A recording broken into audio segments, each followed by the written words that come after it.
아까 단어 찾기 놀이를 통해 찾았던 물질 중에서 이온결합 물질에 해당하는 것이 NaCl, 염화나트륨과 CaCl2, 염화칼슘이 있었죠. 이들은 모두 금속과 비금속의 결합으로 금속이 전자를 잃어 양이온이 되고 비금속이 이 전자를 받아 음이온이 되면서 이들 간에 정전기적 인력이 작용해서 결합하고 있는 물질이었어요. 계속 반복해서 이 이야기를 하고 있죠. 이 말은 꼭 기억하고 있어야 된다는 겁니다. 먼저 NaCl을 통해서 이온결합 물질에 대해 살펴보도록 합시다. 왼쪽은요, NaCl 결정을 찍은 사진이고요. 오른쪽에는요, 결정 일부를 확대해서 구조를 나타낸 것입니다.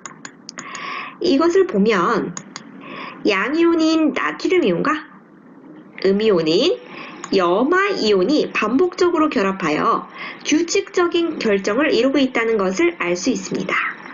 즉, 이온 결합을 하는 물질들은 단위 분자로 존재하는 것이 아니라 덩어리 상태로 존재를 하는데 음이온 옆에 양이온이 또다시 음이온이 이런 식으로 수많은 양이온과 음이온이 교대로 반복되어 규칙적인 결정을 이루고 있다는 것을 알 수 있습니다. 양이온과 음이온 사이에 정전기적 인력이 크기 때문에 일반적으로 이온결합 물질은 끓는 점과 녹는 점이 높고 상온에서 고체 상태로 존재합니다. 또한 이온결합 물질이 물에 녹으면 양이온과 음이온이 각각 물 분자에 둘러싸여 쉽게 나누어집니다. 따라서 물에 잘 녹습니다. 이번에는 이온결합 물질이 고체 상태일 때와 물에 녹은 수용액 상태일 때를 살펴볼 건데요. 먼저 이와 관련된 동영상을 보도록 합시다. 고체 상태의 이온결합 물질은 양이온과 음이온이 강하게 결합하고 있어 자유롭게 이동하지 못한다. 그러나 이온결합 물질이 물에 녹으면 양이온과 음이온으로 나누어지므로 각각의 이온이 자유롭게 이동할 수 있다. 따라서 이온결합 물질의 수용액에 전류를 흘려주면 양이온은 마이너스 극으로 음이온은 플러스 극으로 이동하면서 전류가 흐른다. 방금 동영상에서도 보았듯이 이온결합 물질은 고체 상태일 때도 이온 상태로 존재합니다. 그러나 이때는 이온들이 빽빽하게 규칙적으로 배열되어 있는 상태로 양이온과 음이온 사이 정전기적 인력으로 강하게 결합되어 있어서 이온들이 자유롭게 이동할 수가 없습니다. 따라서 전류가 흐르지 않는데 이것을 전기전도성이 없다라고 표현합니다.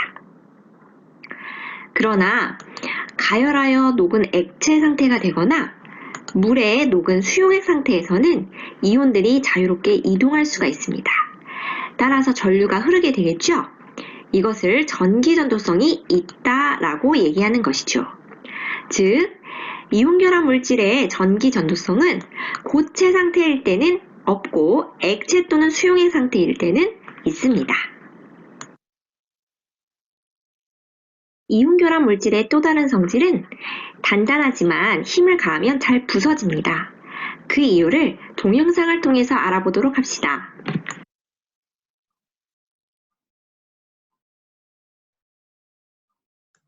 이온결합 물질의 외부에서 힘이 가해질 때 힘이 가해진 층이 밀리면서 같은 전하를 띤 이온, 즉 양이온과 양이온, 음이온과 음이온이 만나게 된다. 이때 같은 전하를 띤 이온 사이에 반발력이 작용하여 이온결합 물질이 쉽게 쪼개진다.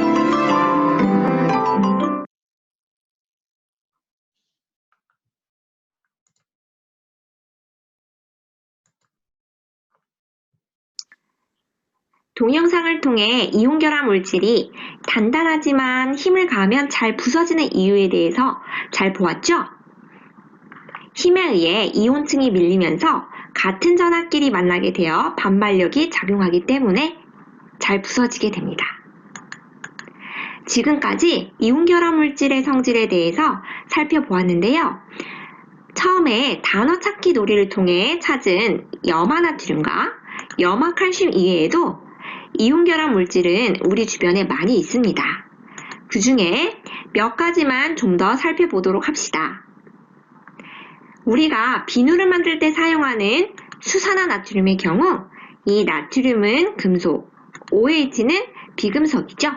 그래서 이온결합 물질에 속합니다. 또한 우리가 즐겨 먹는 달걀, 이 달걀의 껍데기 주성분이 바로 탄산칼슘인데요. 이 탄산칼슘 역시 칼슘, 비금속, CO3- 이것도 비금속입니다. 따라서 이온결합 물질에 속하게 되는 것이죠.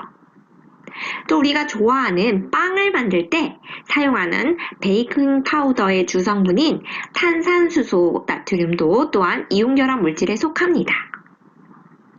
나트륨이 금속이고요. HCO3 비금속입니다. 이렇게 OH-, CO3-, HCO3- 이런 것은 이제 우리가 다원자 이온이라고 하는데요. 이 하나의 원자가 아니라 두 종류 이상의 원자로 이루어져 있는 이온을 우리가 다원자 이온이라고 합니다. 우리가 살펴본 이온결합 물질, 이 이온결합 물질을 판단하는 방법은요. 고등학교 수준에서는 금속과 비금속의 결합인가 아닌가 이것만 보면 된다고 했습니다.